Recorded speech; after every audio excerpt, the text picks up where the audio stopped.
Nous sommes le 15 juillet, c'est le moment de regarder avec vous en arrière dans le rétro. On fait un saut dans le temps pour fêter un anniversaire. Alors, qui est né un 15 juillet 1959 ? Aujourd'hui, on fête l'anniversaire du génial Vincent Lindon, qui fête donc aujourd'hui ses 63 ans.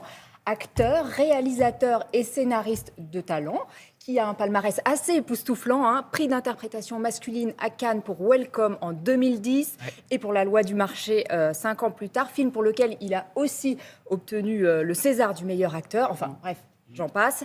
Tout cela commence pour lui en 1983 quand il est repéré par le réalisateur Paul Boujna au cours Florent qu'il vient d'intégrer.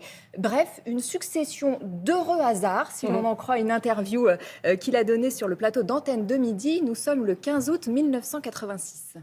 Un jour, j'avais une après-midi devant moi et j'ai été dans un cours d'art dramatique pour demander combien ça coûtait de s'inscrire. Et puis, comme le prix m'a pas étonné, je me suis inscrit. Puis une fois que j'étais inscrit, j'ai été obligé d'y aller. Et puis, doucement, j'ai pris plaisir à jouer, à faire des petites scènes avec des amis. Voilà, ça a l'air tout simple. Comme ça, vous aimez, vous, le cinéma de Vincent Lindon ? Ah Je me souviens de lui dans l'étudiant. Bah oui. Avec Sophie Marceau. Ouais.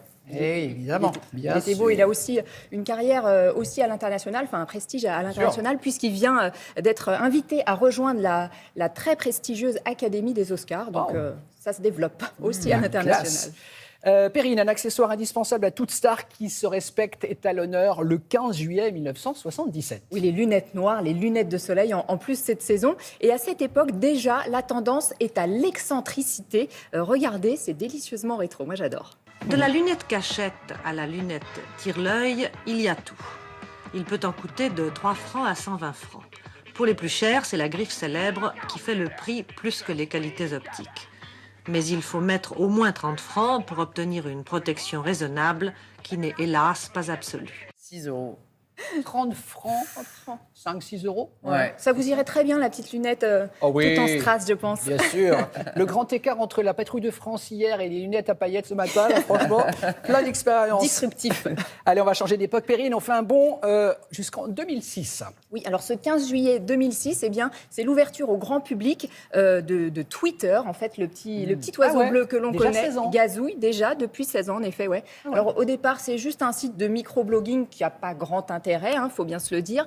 On peut envoyer à l'époque des messages de 100 caractères maximum. 140. 140 caractères maximum, exactement. Je ne sais pas ce que j'ai dit. Vous avez dit 100. 140 caractères, tout à fait, merci. Mais je alors, vous en prie, si je peux vous aider. eh ben, c'est très gentil à N'hésitez vous. pas. Donc 2006, ouverture au grand public, mais tout bascule pour Twitter. Le 15 janvier 2009, ce jour-là, un avion, un A320, fait un amérissage en catastrophe à New York, dans la rivière Hudson, c'est le port de New York.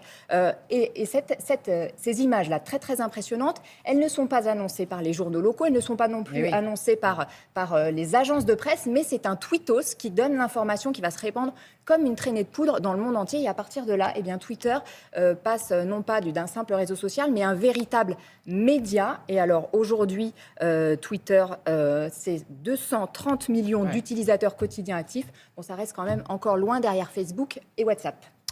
On parle à présent, Perrine, d'un autre réseau, le réseau de location de vélos en libre service. Et on est le 15 juillet 2007.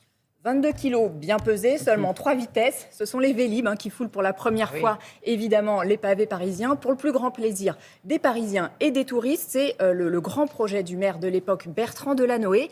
La révolution, enfin la Vélorussion, est lancée. Regardez. Pour les touristes, c'est une idée géniale. On prend un endroit, on le repose à un autre. Il y a des stations toutes les 300 mètres, c'est vraiment bien pensé. Mi-juillet, l'équipe municipale débarque en escadron devant les caméras. Tout le monde revendique son petit bout de Vélib. C'est une idée socialiste. Regardez, le premier qui a fait ça, c'est le maire de La Rochelle, monsieur Crépeau.